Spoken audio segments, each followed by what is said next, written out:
गरीब का रहस्य मायावी खजाना। नरसिंहपुर नाम के गांव में मकरंद नाम का एक गरीब किसान रहा करता था। उस पूरे गांव में वो अकेला ही गरीब था। उस गांव में सभी लोग अमीर थे। वो गरीब होने के कारण उसे कोई भी किसी भी दावत में उसे बुलाते नहीं थे। उससे मजाक या अंदाज से बात भी करते थे। बेचारे के पास पहनने के लिए अच्छे से कपड़े भी नहीं थे। वो अपने फटे पुराने कपड़ों में ही जिंदगी बिताया करता था। उसकी पत्नी लक्ष्मी का भी वही हाल थी। वो कभी किसी के घर बात करने भी नहीं जाती थी, क्योंकि उसके पास एक ही जोड़ा कपड़ा था, वो भी फटे पुराने। उनकी गरीबी के कारण उन्होंने जानबूझकर अब तक कोई बच्चा भी पैदा नहीं किए। गांव वाले उस बात को लेकर भी मकरंद से मजाक उड़ाया करते थे। एक दिन मकरंद किसी काम के सिलसिले में पंचायत ऑफिस गया। वहां पर गांव के सभी अमीर लोग घेरा बांध के बैठे थे। मकरंद सबको प्रणाम करते हुए सरपंच से, सरपंच जी प्रणाम। सरकार की तरफ से मदद के लिए मैंने 2 साल पहले एक अर्जी लिखी थी, पर अब तक उसका कुछ हल नहीं निकला। क्या मैं पूछ सकता हूँ उस अर्जी का क्या हुआ? तो सरपंच जोर जोर से हंसते हुए, क्या बोले मकरंद, शायद तुम ऊपर वाले से भी कोई अर्जी लिखा होगा ताकि तुम्हें कोई बच्चा पैदा हो। ऊपर वाले की अर्जी ही अब तक पूरी नहीं हुई, तो सरकार की कहाँ पूरी होगी मकरंद? सरपंच बाबू, यहाँ पर अर्जी के लिए बात करने आया हूँ, ना कि मेरा मजाक उड़ाने। सरपंच को गुस्सा आया। क्यों रे कमबख्त, बहुत मचल रहा है। शादी होकर इतने साल हो गए पर एक बाप तक नहीं बन सका। तू हमसे ऊंची आवाज में बात करेगा? चाहिए तो शहर से जड़ी बूटियां मंगवाता हूँ, इस्तेमाल करेगा तो जल्दी बाप बनेगा। चल निकल यहाँ से। मकरंद को बहुत बुरा लगा और वो उदास होकर घर वापस आया। उसे उदास देखकर उसकी पत्नी लक्ष्मी, आज भी अपना मजाक उड़ाकर आए ना आप? कितनी बार बोला कि बड़े लोगों के पास मत जाइए। आप है कि मेरी बात सुनते ही नहीं है। आज उन्होंने क्या मजाक उड़ाया आपसे? हद हो गई ये लक्ष्मी। वो हमारे गरीबी को मेरे नामर्दानगी के साथ जोड़ रहे हैं। ये लोग हमारा मजाक उड़ा रहे हैं, इसके लिए हम बच्चा तो पैदा नहीं कर सकते, क्योंकि उनकी देखभाल करना हमारे बस की बात नहीं है। मुझे तो खुदकुशी करने का मन कर रहा है लक्ष्मी। लक्ष्मी उसे गले लगाकर दिलासा दिलाई। उस रात जब दोनों सोए हुए थे, तब अचानक मकरंद की नींद खुली और वो सोई हुई लक्ष्मी के ओर देखकर रोते हुए, लक्ष्मी मुझे माफ कर दो, मैं ये जिल्लत ज्यादा दिन नहीं सह सकता, मैं जा रहा हूँ, अब खुदकुशी ही मेरी मंजिल है। इतना कहकर वो जंगल के रास्ते निकल गया। जाते जाते वो एक खंडर के पास पहुंचा। खंडर अंदर से रोशनी से जगमगा रहा था।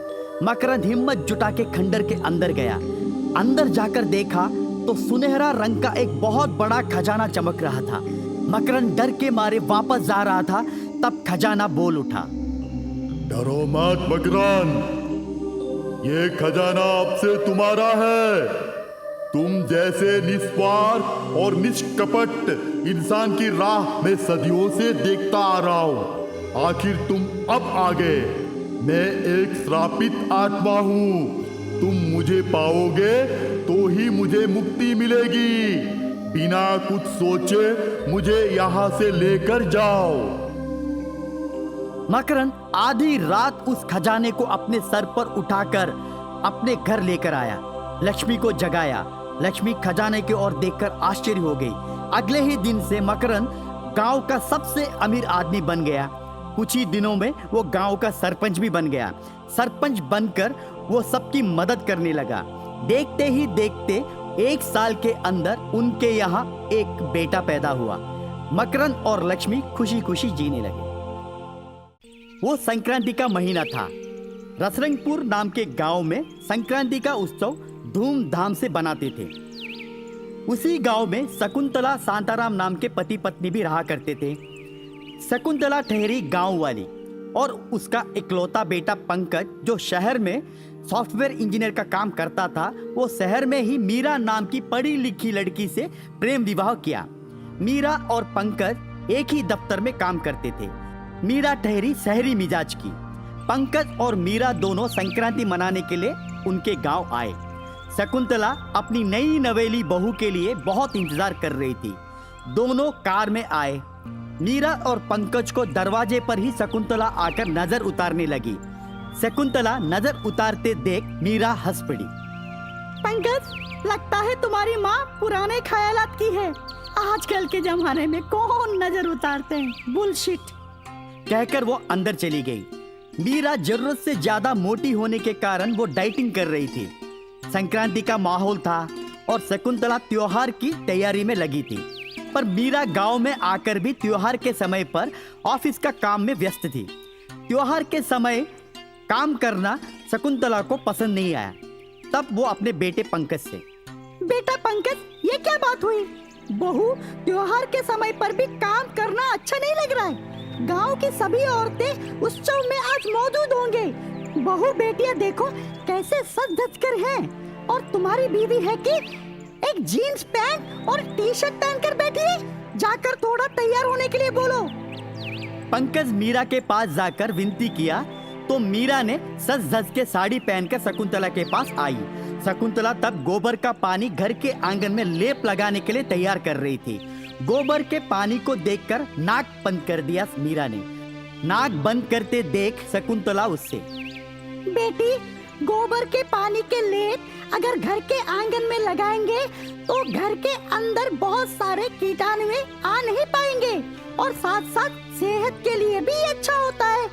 अब जो तुम पतला होने के लिए डाइटिंग का बहाना बना रही हो ना, अगर ये लेप खुद अपने हाथों से घर के आंगन में लगाओगी तो तुम्हें डाइटिंग करने की नौबत नहीं आएगी। मीरा शकुंतला की बात सुनकर प्रभावित हुई और वो खुद आंगन में गोबर का पानी का लेप लगाए। शरीर से उसके पसीने छूटने लगे, उसे अच्छा महसूस होने लगा।